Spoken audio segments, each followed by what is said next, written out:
Bonsoir à tous, bienvenue dans le JT Vert. Nouvelle formule, cette année nous avons décidé de tourner essentiellement en extérieur et nous partirons à la rencontre de ceux qui s'engagent pour le Fénois. Nous voulons vous montrer le Fénois tel qu'on l'a découvert au fil de nos reportages pour le JT Vert. Des conseils, des infos, des événements, c'est tout de suite dans votre journal.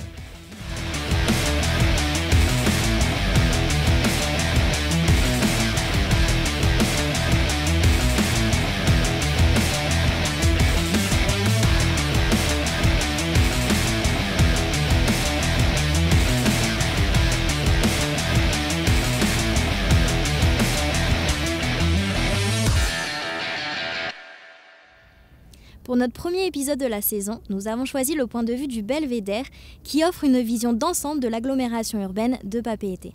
Vue d'ici, la ville exerce un vrai pouvoir d'attraction. Elle ressemble à un organisme vivant à part entière. Et ce qui est le plus surprenant, c'est que ses habitants cherchent à la quitter pour pouvoir venir vivre dans des endroits aussi calmes que la montagne. Il nous est arrivé de rencontrer des gens qui nous demandaient pourquoi vouloir protéger la planète alors que ce sont les habitants des grands pays qui polluent le plus. Certes, les grands pays ont un impact majeur sur notre planète. Pour autant, faut-il rester à ne rien faire? Avec le JT Vert, j'ai eu l'occasion de rencontrer de nombreuses personnes qui ont décidé de faire leur part. Chacun à son échelle, avec des gestes simples, peut agir pour protéger la planète et en même temps notre Fénois. Les conseils de Vikura, la perruche polynésienne. Je débranche les appareils électriques lorsque je ne les utilise pas. Je ne mets pas d'aliments encore chauds dans le congélateur ou le réfrigérateur. Je lave mon linge à basse température. Je couvre les casseroles lorsque je fais bouillir de l'eau. J'éteins les lumières lorsque je ne suis plus dans la pièce. Les conseils de Vikura, la perruche polynésienne. Nous faisons partie de la même planète. Si nous pouvons montrer l'exemple, nous sommes capables de changer les choses et même à un niveau mondial.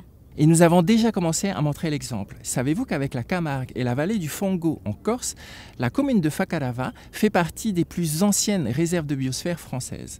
Elles ont été créées en 1977.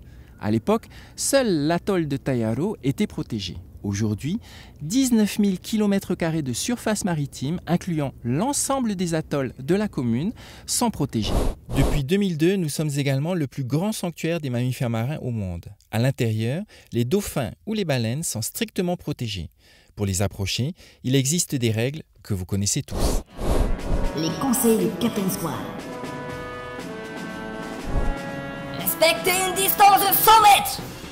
Réduisez la vitesse à 3 nœuds. Naviguez derrière dans le même sens sans les encercler. Toujours les laisser côté large. Une chose importante, si une baleine vient dans le lagon avec son petit, c'est pour le protéger d'un danger. Laissez-les tranquilles, observez-les de loin. Elles retrouveront la sortie toutes seules. Les conseils de Captain Squad.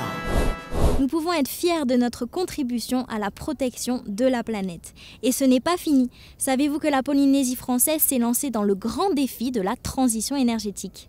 Lancé en 2015, à l'occasion de la participation de la Polynésie française à la COP21 à Paris, le plan climat-énergie et le plan de transition énergétique sont les documents de référence de la transition énergétique du Fénois.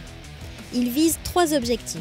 Changer de modèle énergétique en passant des énergies fossiles aux énergies renouvelables, changer de comportement pour réduire la consommation énergétique, changer de modèle économique vers une multiplication des acteurs dans le domaine.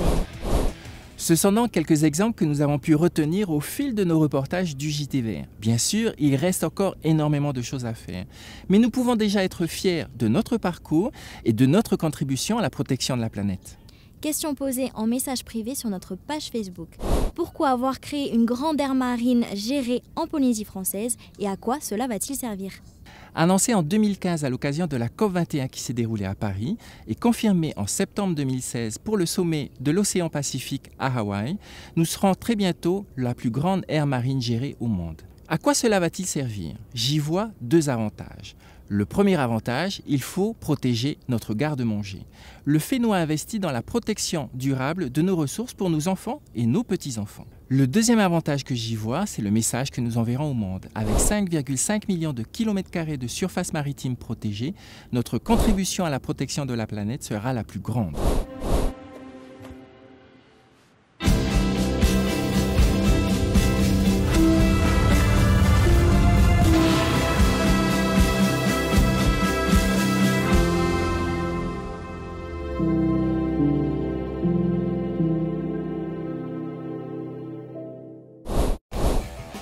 En 2011, une étude a montré que les Polynésiens produisaient près de 200 kg de déchets par an. La majorité d'entre eux sont triés et déposés, soit dans le bac vert, soit dans le bac gris. Et malheureusement, on retrouve certains des déchets dans la nature, comme ici, ce qu'on a trouvé ce matin, ou dans les lagons. Let's Do It est un événement mondial qui a commencé en 2008 en Estonie.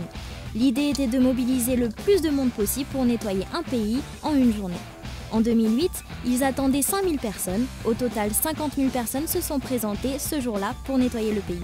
Et si on organisait un ou plusieurs événements Let's Do It Haiti? Après les dernières inondations, de nombreux déchets se sont retrouvés soit dans les rivières, soit dans les lagons. Il faut se mobiliser pour nettoyer notre Fénois. Cela passe par de petites actions individuelles, comme nous aujourd'hui, ou par de plus grosses opérations. Pour organiser Let's Do It à Tahiti ou pour participer à des événements près de chez vous, rendez-vous sur la page Facebook du JT Vert ou de Let's Do It. Voilà les amis, notre premier JT Vert de 2017 c'est maintenant terminé. J'espère que vous avez passé un excellent moment avec nous. N'oubliez pas que vous pouvez retrouver notre journal sur le replay de TNTV ou sur les réseaux sociaux. Un simple geste peut changer le monde. À très bientôt sur TNTV.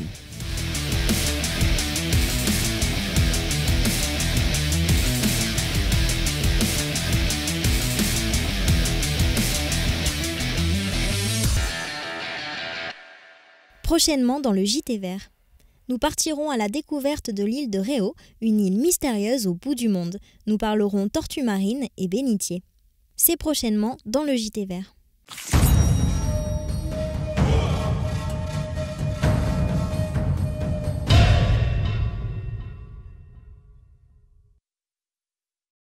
Salut YouTube, si tu as aimé cette vidéo, il y en a encore plus en t'abonnant à la chaîne.